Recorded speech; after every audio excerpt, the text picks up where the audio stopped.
Good afternoon, and welcome to our second forum for this afternoon. We have a total of 4 forums that will be presented before Election Day on February the 24th. I'm Deborah Crable, President of DJC Media Services, and it is indeed my honor and pleasure to be here with you moderating our panels this afternoon. We have our esteemed panelists here from the 2nd Ward ready to go. They will be vying for the seat now vacated because Bob Fioretti is running for mayor. So we have an opportunity to fill a seat with someone with a new vision, and it is your opportunity to ask of the candidates what they believe will bring the best quality of life for you in the 2nd Ward. Before we get going, I would like to introduce to you 2 of our key sponsors of our forums this afternoon. Rose Joshua with the Southside NAACP and Jennifer Edwards with COW. Citizens Organized to Win. First, we'll hear from Rose Joshua. Good afternoon, everyone. Thank you for attending this forum, and I hope those of you who are present get something out of it and hear what the candidates have to say. I also want to thank our other hosts of this event, Residents Matters, B. Jaspers, and also the African Development Plan, Cecile Johnson, and also Blacks in Green, Naomi Davis. Thank you.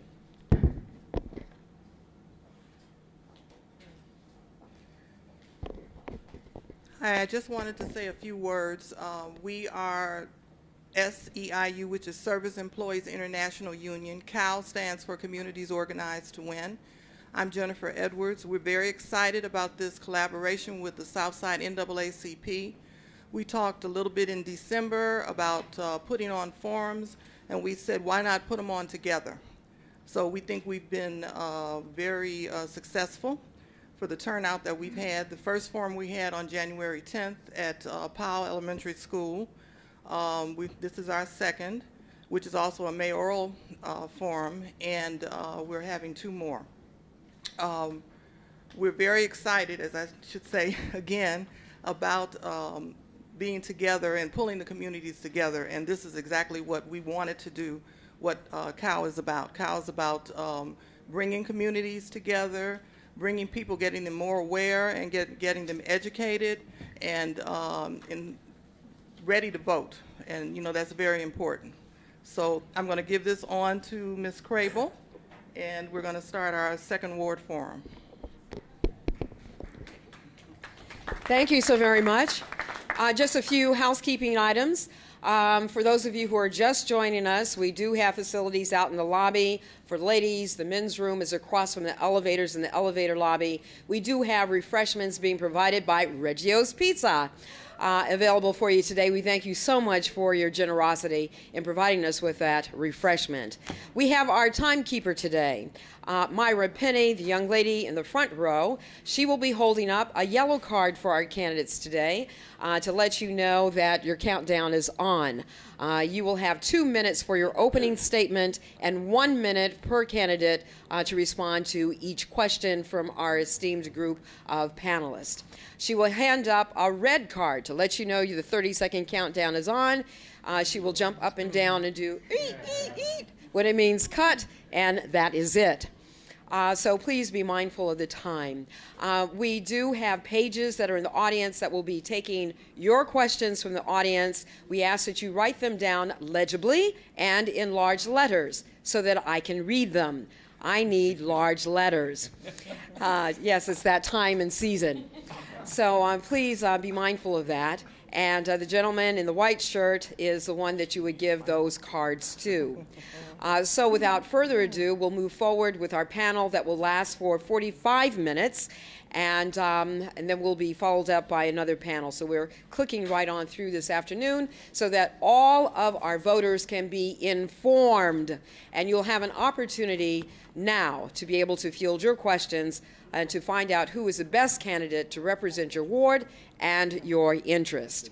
So I will first ask our panelists again to introduce yourselves so that our candidates will know who you are.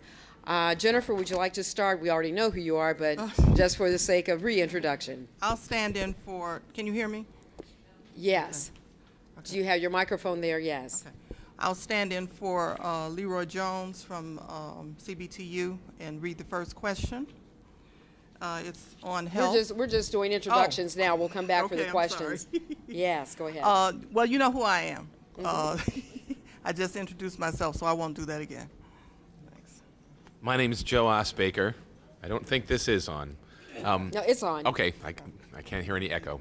And I'm a 25-year civil service employee. I work at the University of Illinois at Chicago. I'm on the executive board of SEIU Local 73.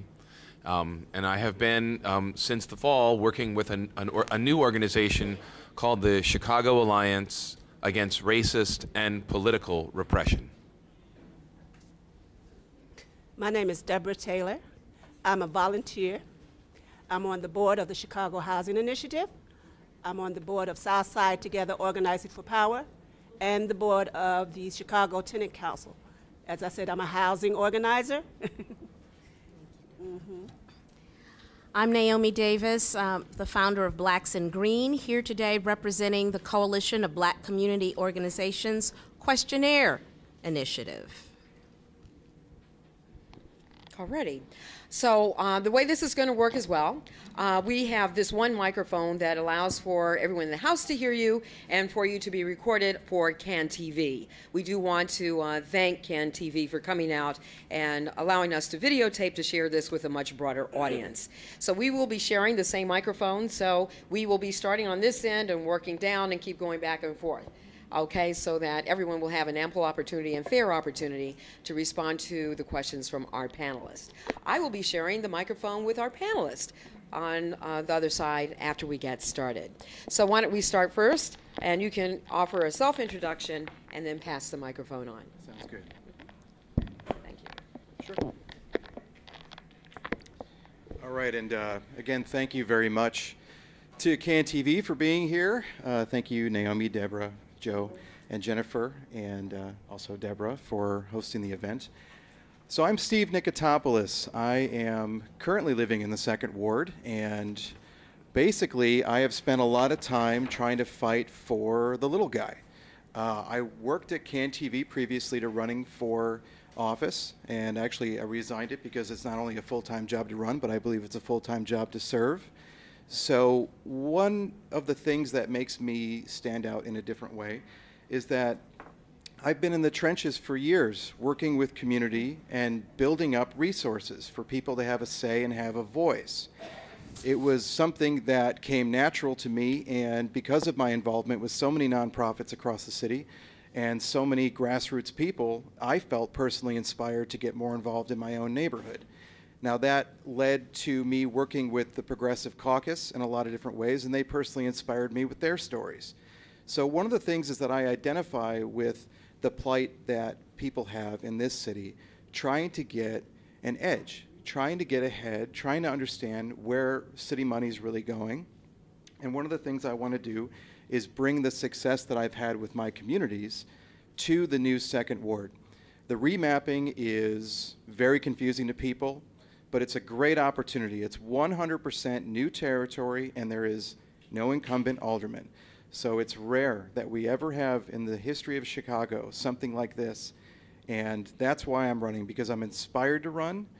I'm happy to announce I now have the endorsement of Alderman Nick Sposato for my campaign, and I want you to know that I'm very serious about participatory budgeting, and I'll get to that later on as we talk.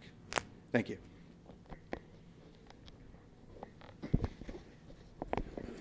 Hi guys, thank you very much for being here. Thank you Jennifer, Joe, Deborah, Naomi. We appreciate you guys organizing this. I just want to start by telling you a little bit about mine.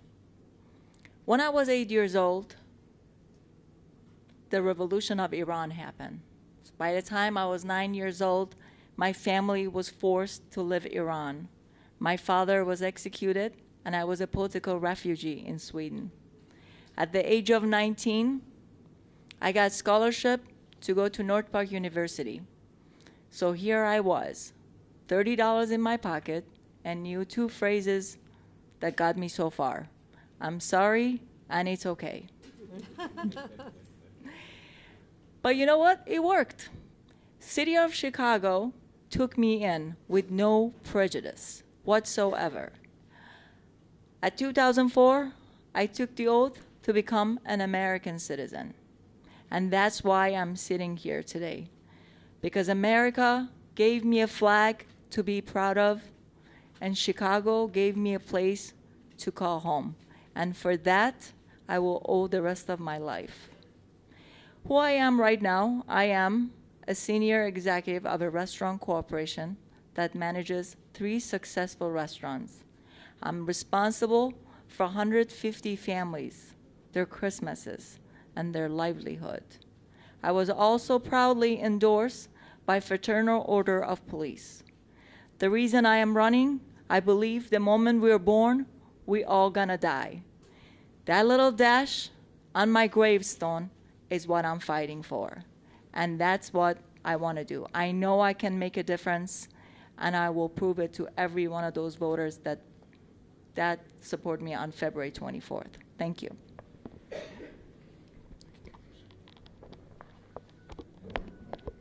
Thank you all for coming out here. I really appreciate it. Thank you all for putting this on. My name is Cornell Wilson, and I'd love for the honor to be the next Second Ward Alderman.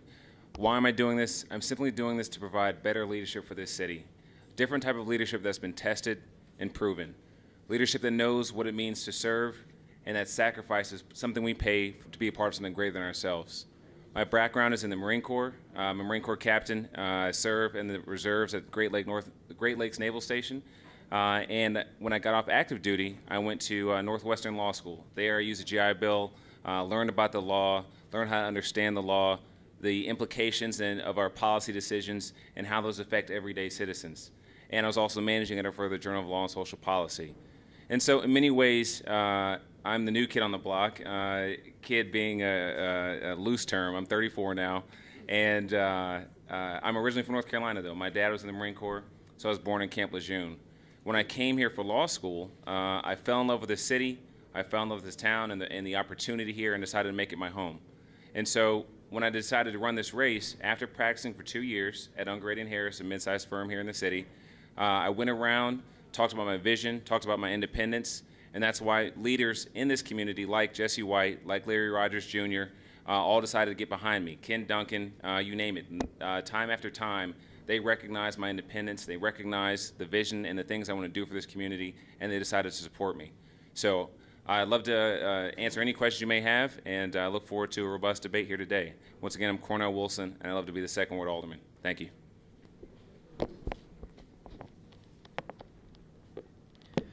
Good afternoon, everyone. My name is Brian Hopkins. I'm one of the 6 candidates for Alderman, 4 of them that are here today. I want to thank the NAACP for organizing this event, to our esteemed panel, and to our moderator, to the sponsors, SEIU, Educational Village Keepers, and Resident Matters. I appreciate the work that went into organizing a forum like this, because it wasn't too long ago, actually just a couple of years ago, that I was president of a neighborhood association, and I was on the other side of this table. I was actually organizing candidate forums and mayoral debates as well. I've been involved in my community in the Second Ward for over 16 years. I started out as the treasurer of our neighborhood association, eventually became the president. I've been working in Streeterville, which is the neighborhood that I currently reside, on behalf of the residents, advocating for their interests in a community that is oftentimes dominated by large institutions like hospitals, hotels, retail districts, and other business interests that sometimes tend to be stronger than the residents. And I believe the only way to counter that is to organize. And so we've organized our community so that residents have a voice at the table when decisions are made. That's the kind of experience that I want to bring as Alderman of the Second Ward. In addition to my work in the community, I was also director of the Illinois Coalition to End Homelessness for a number of years. We passed the first Homeless Voting Rights Act in the nation right here in Illinois during my time as director of that organization. Since that time, every other state in America has followed the lead of Illinois and has passed legislation to make sure that people who don't happen to have an address at that time in their life still have the right to vote, like every American should. That's the kind of record of accomplishment that I'm proud of in my past, and that I'll bring to the 2nd Ward as their next alderman. Thank you. Thank you. So now we will start with our panel discussion, and we will start with Naomi Davis. Naomi, as you ask your question, I will be collecting these names, plaques, so that we don't have reflection for our television. So I offer that so that you will be aware of the distraction. Okay? Thank you so very much. Thank you, Deborah. Panel candidates, I'm going to ask you a question about conservation. It's many people know my organization, Blacks in Green, is an environmental economics organization, and this is of great importance to us. You are representing historically and primarily Black constituency in the 2nd Ward.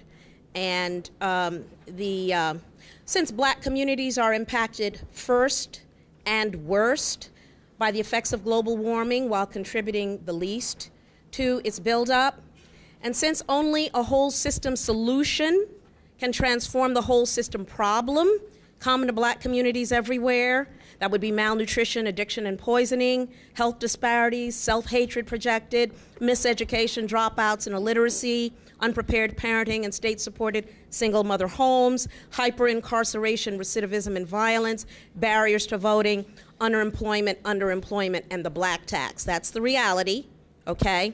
State your reasons why you would or would not support legislation and funding to create a city of villages paradigm, policy that would produce resilient neighborhoods in Black communities, working to appropriate unallocated TIF funds or other sources of financing to create self-sustaining, square-mile, local living economies where every household can walk to work, walk to shop, walk to learn, walk to play, anchored by neighbor-owned businesses, and advancing the conservation lifestyle, owning the property as well.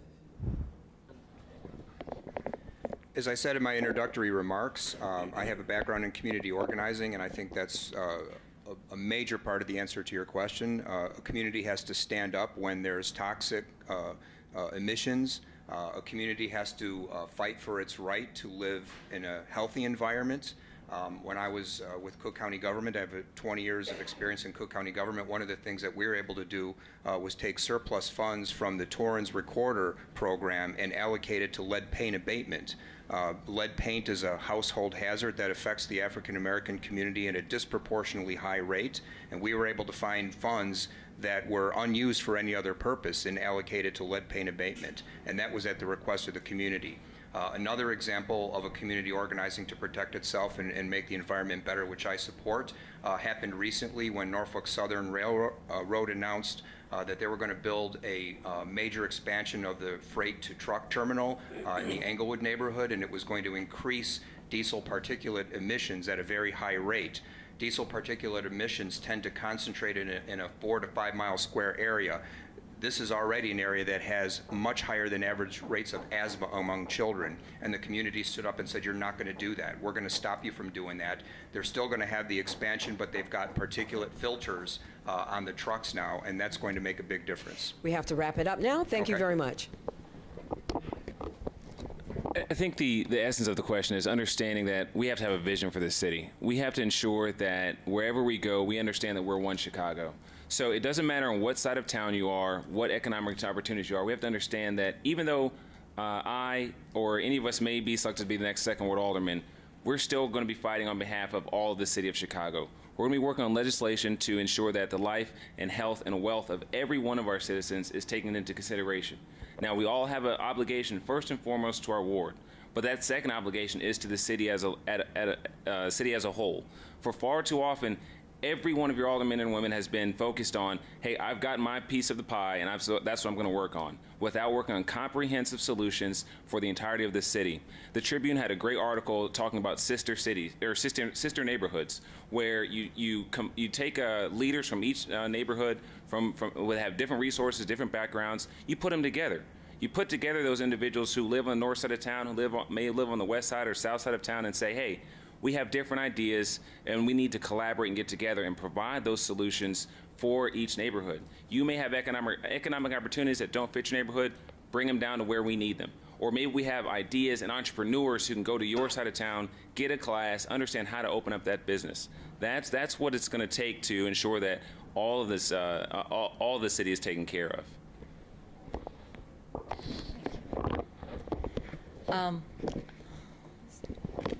I was the girl, the dark-haired girl in the Swedish political refugee camp where they told me ice cream was too good for me and I shouldn't have it.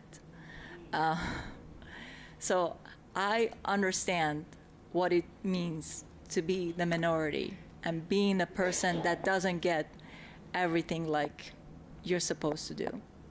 And one of the reasons that I am running for the alderman of the 2nd Ward, I want to bring the job to our ward so people can stay here. People are talking about preventing safety and crime. How about if we have good jobs for them here so they don't have to go anywhere else? How about if we gave them the same opportunity as everybody else? And that would be my job, to create a healthy environment and wrap around schools so they can stay here and feel like they belong to this neighborhood. Thank you. It's a very good question. Now, I'm very familiar, Naomi, with a lot of the work that you're doing. So first and foremost, to answer the question, I believe in renewable resources and cleaning up industry. I think that there's a lot of neighborhoods that get left behind. So one of the main things that I want to try to focus on is across the city, within City Council, putting effort on trying to clean up as much as we can. Now, one of the things we have in the 2nd Ward is along the river, we have the Finkel Steel plant. That's going to be a redevelopment. And that plant is now moving to Bridgeport. So now that whole area could be redeveloped for potentially new jobs and new industry, but the idea is to make it clean industry. Those neighbors have been worried for years about air pollution. So that's one of the main focuses. Additionally, I've put a lot of effort into advocacy for different groups. Another endorsement I got was the Chicago chapter of the National Organization for Women. And they specifically, like the work that I did, helping to empower groups in different black communities in domestic violence education and policy work.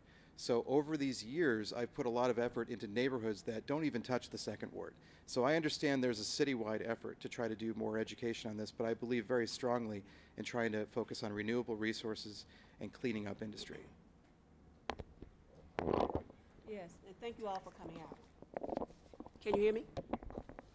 My name is Deborah Taylor. I'm a member of the Chicago Housing Initiative. It's a 10-group organization that advocates around preserving subsidized housing. I'm also on the board of the Southside Together Organizing for Power. They have different issues, but housing is included. And the Chicago Tenant Council. And we're a group of tenant associations on the South Side. However, today I'm asking about the Chicago Housing Initiative ordinance that's keeping the promise. It has backing of about 20 of the aldermen now. I don't believe it's the second. And so this ordinance came about because they tore down the projects in 2000.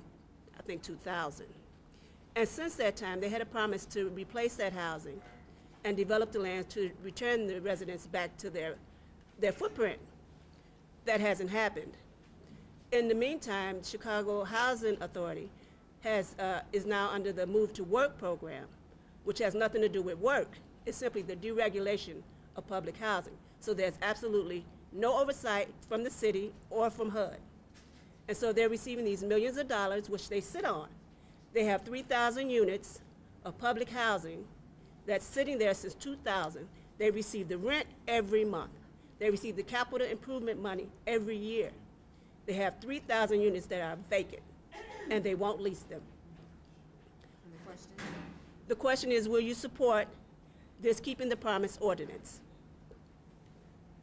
Okay, so the most direct work that I've done with anything related to this was trying to help save the Lathrop homes. Exactly. There is a right to return that is not being enforced with people who have had their homes taken away from them because they fell into disrepair. The CHA has not repaired them and allowed for them to return. It's basically shrinking that population more and more and more. So directly, I helped build an advocacy campaign to try to get the neighborhoods around there to understand what was happening, but also to put more pressure on CHA to finally rehab them and let people return. So many people grew up in that community and were forced to move away and can't come back. Now, the issue is that there is a development grab on the spot. What I try to work with is focusing on making sure that developers stay accountable. You can basically get away with anything you want in the zoning committee as an alderman. They hardly ever say no once it goes through the alderman. There's so many tricks up the sleeve that aldermen have to work with developers. One of the things that I'm not doing is I'm not taking any money from developers, and I'm not trying to be influenced by any of them. One of the most interesting stories I've ever heard about the issues of high-rises was talking with Matt years ago about some of the issues of taking the high-rises and then spreading them out around the city. So I think there's many issues. I'm out of time, but I just wanted to let you know I'm very familiar with this.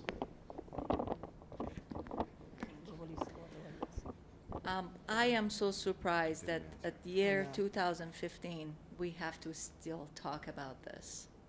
It's upset me because we're in America, we're in Chicago, and here 2015, we're still not aware of our people that were taking over their home and they have nowhere to live. So I absolutely will support the ordinance.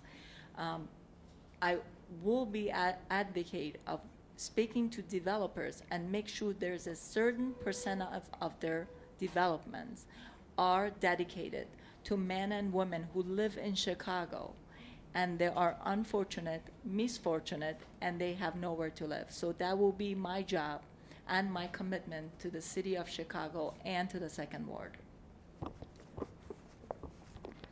I absolutely support affordable housing. Right now, the way the statute's written, you have to, any developer has to have 10% set aside for affordable housing or they pay a nominal fee. And so we have to work with our developers and ensure, because we want development. We want to make sure the city continues to grow. But we need to ensure that we have development without displacement. That's the key. We have to make sure that we don't have the least of us who are pushing further and further out to the suburbs where they can't afford to live, yet they have to then drive back to the city to do the work that we need. So we have to make sure that there is affordable mixed income housing throughout the city, whether you're in the wealthiest parts of the city or whether you're in the poorest parts of the city. That's the way we develop smartly. That's the way we go forward and ensure that the least of us have a place to stay, can afford to live in the city, and participate just along with the rest of the residents. Safe, affordable housing is a human right. It's a basic human right. It's a philosophy that I believed during the 2 years that I was the director of the State Coalition to End Homelessness, and I always thought it was interesting that we treat food and shelter so very differently. You know, if you go to a food bank because you're hungry, they don't ask, do you deserve to be hungry? They just give you the food. But if you need shelter, they ask, well, do you deserve shelter? Do you have a job? Are you responsible? Did you get your GED? Have you been in jail? There's all this list of things that you have to talk about before you can talk about getting a housing choice voucher. We have an affordable housing crisis in this city. CHA is sitting on millions and millions of dollars of unspent money that is dedicated to be used to housing choice vouchers. I think we have to make it easier to access that money, and we also have to make it easier for landlords to participate in that program. That would open up housing choice all across the city. Former CHA residents that don't necessarily want to go back to a high-rise can have their choice of where to live, and I think that's empowering, and that's part of the solution.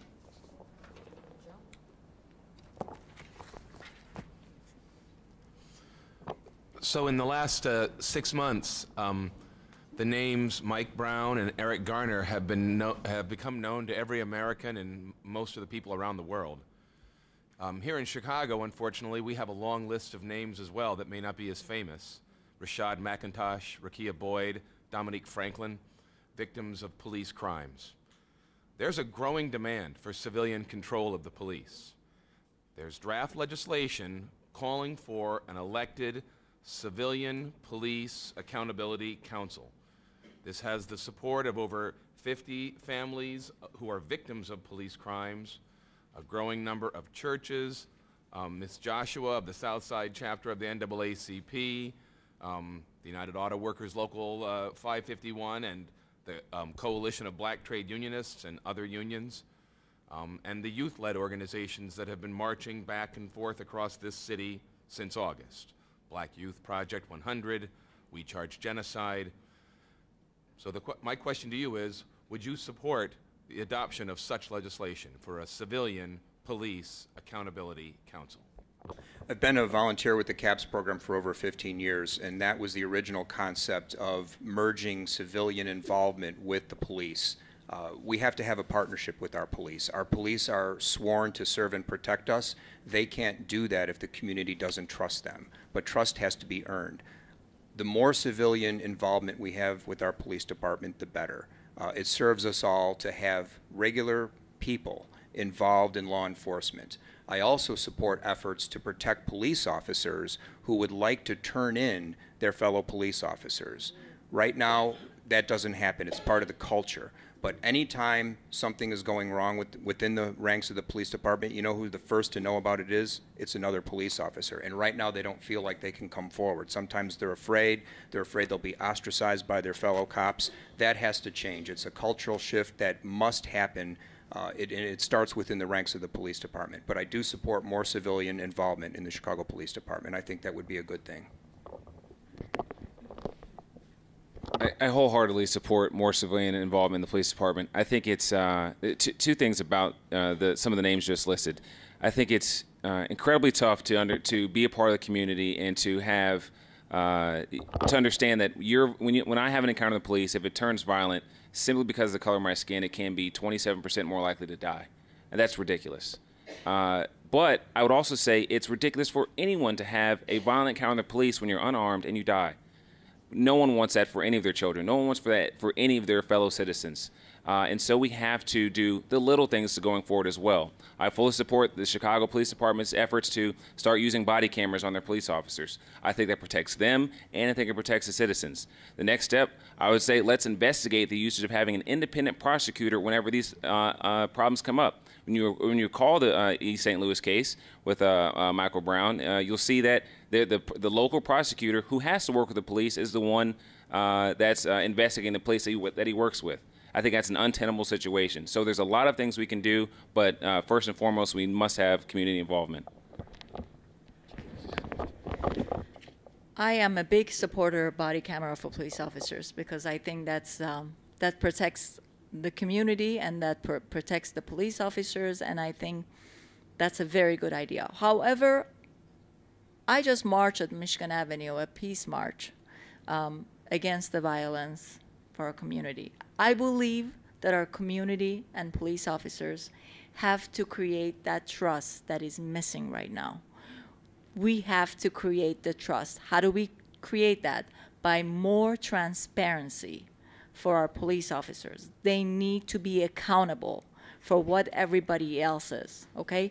But also, and America has done this many times before, we have to raise above this. We truly have to raise above this. We have to make sure that we're doing it in a peaceful way. Violence cannot be answered by violence, okay? So as a candidate, I'm asking here and I'm telling you, let's be more transparent and let's have our community more involved with our police officers. I've already been working on this for about 5 years. I've been building up as much of a community interaction as possible. Now, very quickly, when I moved to my neighborhood, Ukrainian Village, there were burglaries happening every week. There were people getting mugged. What I started to do was talk to neighbors on the street. We built up what at first was a block club. Within 6 months, it expanded to a 500-person deep online forum. Today, that neighborhood alone has 3,700 people involved in that, over 10,000 people across West Town and near North. What that means is more people in the community are paying attention to what's happening on our streets and what the real issues are. As this goes on, we can hold the police more accountable for what are the real statistics, because we know from talking to each other what's really happening. You have somebody like Gary McCarthy show up to the Aldermanic budget hearings without his statistics. There needs to be a lot more accountability. I highly believe that we need to do something very serious about this. Now, body cameras is great. I think that we'll see what happens with that. It's the dawn of a new age. But technology, the police are far behind knowing how to communicate with people through email, social media, even to track things like wildings. So we have a long way to go. We are just about halfway through this forum, if not better than halfway through. We'll have an opportunity to have another round of questions from our panelists, and I ask that everyone be brief with your questions. I'm going to introduce one from our audience, and while we're on the issue of cameras, this individual is with Citizens to Abolish Photo Cameras. I don't know how many of you all have gone in traffic court and stood before the judge to plead your case, and they throw up the video, and there you are.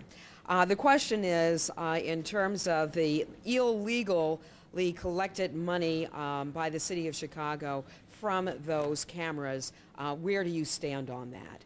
And then we'll come back with Jennifer with our lead from our final round of questions. Do we start with me again? Yeah, and then come back. Okay. Frankly, the red light camera system was conceived with as much corruption and lack of oversight as you could imagine. Currently, we have the most red light cameras of any city in America. Roughly the ratio is 1 for every 16 intersections in Chicago. In New York City, it's 1 for every 80 intersections. So the issue was somebody was taking bribes to approve these cameras, and you can't even find the documentation on why intersections were picked and why they were rolled out. We have over 190 of these. I think that you need to remove a lot of them. I think that there is a lack of accountability with where the money's going. Something between $40 and $70 million a year are taken from our streets. I think that maybe 20 to 30 could be left there, but immediately the $4 million from people who were charged for the 2.9 yellow light camera violations, that needs to be returned immediately. All right, the law clearly dedicates right out. The cameras should be on a school day. There were 34,000 tickets issued on a non-school day. Where does that money go? You know what I say? I say prove it or remove it. Remove every because those cameras weren't there for safety. Come on, let's get real. Those cameras are there to make revenue. They didn't ask to our safety. They just made money. I say return the money to people that were unjustified ticketed. Just because the city wanted to make money, return the money back to them. Shut off the camera while we're having an independent study. Shut off the camera on a rainy day, on a snowy day, when there is construction, and bring back the yellow light camera to where it's standardized time, which is 4 seconds. Don't cut it short. We are not responsible for city trying to make revenue on their own. Thank you. This entire community has just, it's been stolen from. If there is a glitch in the system, and I question whether it's not a real glitch, we know that this company behind it had someone in the office shorten the yellow light times. That's a hazard to your safety, that's a hazard to this program, and it is not the type of integrity that you want out of your government leaders. So to the short answer to the question, if any money was taken wrongly from the citizens, it needs to be returned, flat out. If the city doesn't have the money, they need to find this company, get the money back, and send it to the citizens. That's the bottom line. Regarding the camera program itself, we need a thorough review and a complete overhaul of it. I'm wary to just start promising, because we're all up here trying to be candidates, so I can't promise you anything. But I'd rather have those cameras and the police officers back on the street, like this is Mayberry RFD, and you got Barney Fife out there just with a speed gun waiting there. I'd rather have those officers in the communities looking for violent criminals and helping you out. And I may have dated some of y'all. You're too young for Mayberry RFD, so we'll talk to you later about that. You're too young for Mayberry. Still old enough to vote. Okay. He was. Well, it's been in reruns for a number of years. That's how Cornell caught it. I do agree with my colleagues on this topic. It's appalling, the level of corruption, and we are now just learning the depth of it that gave birth to the red light program and got it to the level that it's at right now.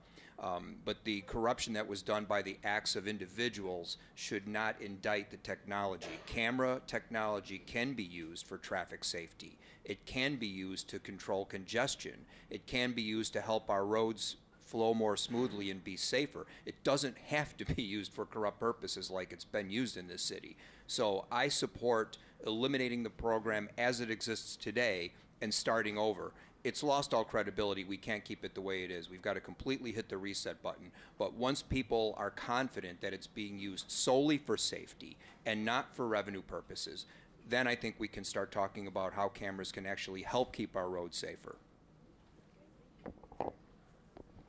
All righty, Ms. Edwards.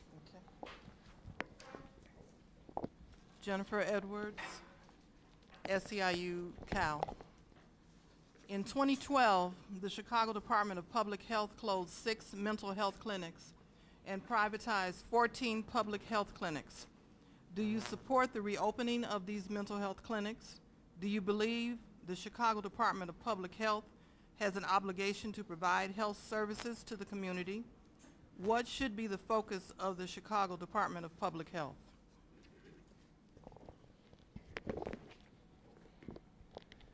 I believe mental health services are an extremely important part of overall public health, and it's our responsibility to help people in need of it. I'll give you 2 statistics. $150 a day and $20 a day. $150 a day is how much it costs to keep someone in Cook County Jail. $20 a day was how much it was costing to provide services to the average client at those 6 clinics that were closed. What do you think happened to all the people who were patients at those 6 clinics when the doors were closed? They didn't get better overnight.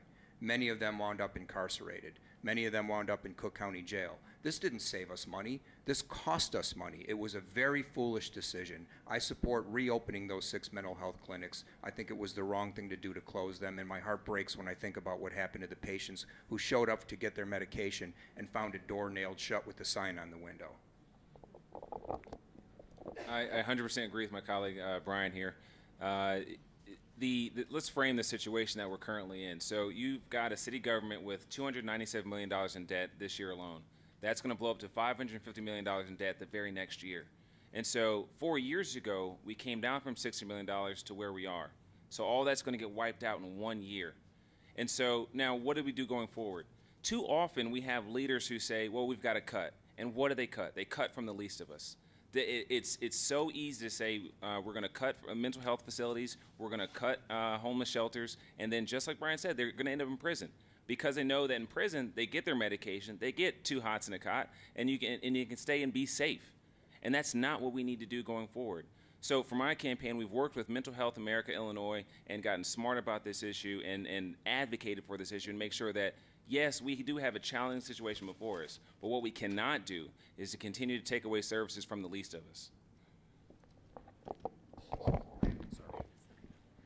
This happens when you are the third person answering the question. Everything you wanted to be saying is already said. That's the problem. That's the problem, but that's a good thing. Now you guys all know what I was going to say. However, but that day when I heard about it, my heart was broken. I just couldn't believe it. This is the obligation of Chicago to take the men and women that are obviously have problems, and how could we do that to them? To me, it's our obligation to reopen them, to make sure, as Brian said, when we do that, the crime will come down. That we prevent the crime. It's going to be a healthier environment. Thank you very much for listening once again. They said everything I wanted to say. So I actually do a lot of education in my community. Not only am I the neighborhood president of our association, but I also sit on my LSC. My wife's a teacher. I write a lot of stories. I write newsletters. And last year, one of the things that I wrote about was the closing of the mental health clinics. Actually, I talked a few times with Deborah about this as well, and we met through CAN TV where she was doing her great advocacy work on this as well. Now, I think that we need to preserve our mental health clinics. We need to reopen them. 2 months ago, I was standing in front of the Woodlawn Mental Health Clinic that was being closed down with the Progressive Caucus, and we were fighting against that and talking about how the city needs to reprioritize what the spending is. Because in this issue, you can't have people walking around the streets without getting the help they need. We need to increase our veterans' protections. our veterans services with the city as well. Now, you always talk about money. I'm sure at some point we'll talk about money up here, but the reprioritizing of the way the city's spending, we have to be moral about, we have to be moral people about how we treat our citizens, and we need to make sure that we provide everybody the services that they need. Now, the private industry has been doing okay in some neighborhoods by doubling the space, but that does not happen in every neighborhood. There are areas where there is no help right now, and that is a major concern. Well, we are now at the top of the hour and beyond, so we don't have time for any more questions, and I want to thank our panelists. Clearly, the Second Ward has a very, very tough decision to make, as you have just a field of outstanding candidates, all of whom are well equipped to lead in the Second Ward. I will ask that we now offer your closing remarks. You have 2 minutes, and we will have to close out our forum. I thank each and every one of you for joining us today. Thank you. And thank you again to SEIU 73, Educational Village Keepers, Blacks and Green, and NAACP Southside. This has been a fantastic opportunity to sit in front of you and talk about some big ideas. Like I said before, one of the best things about the Second Ward is that we have an opportunity here. This is a brand new ward, and there is no incumbent. So you have the chance to go in a different direction. I think we're all sick of the status quo. I think we're all sick of anybody that grooms themselves for years to try to be the politician that city council wants to have. I don't want to be that. Now, I'm not going to stand up on my desk at city council and smack my shoes on the ground and yell and debate every little thing. I want to build new coalitions. I want to work with the people in city council to try to reprioritize a lot of the issues that we consistently have. In my neighborhood, I've led by example. I've built neighborhood associations.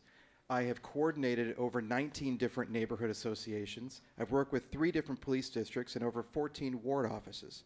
So I know who to talk to about helping citizens find answers and find accountability. Now, I'm from a Greek family. I've got a lot of Greek cousins, big Greek family. I know what it's like to have to speak up to get your voice heard. And I know how to empower people in my neighborhood to do the same thing. I believe that aldermen need to be representatives. I believe that they need to listen. That's why I want to introduce participatory budgeting. I want people in the ward to tell me ideas that they want to have a vote on where the ward budget can go.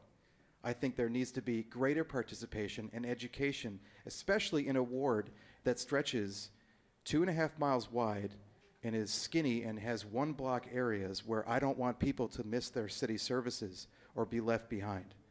So with that, I'm independent, I'm nonpartisan.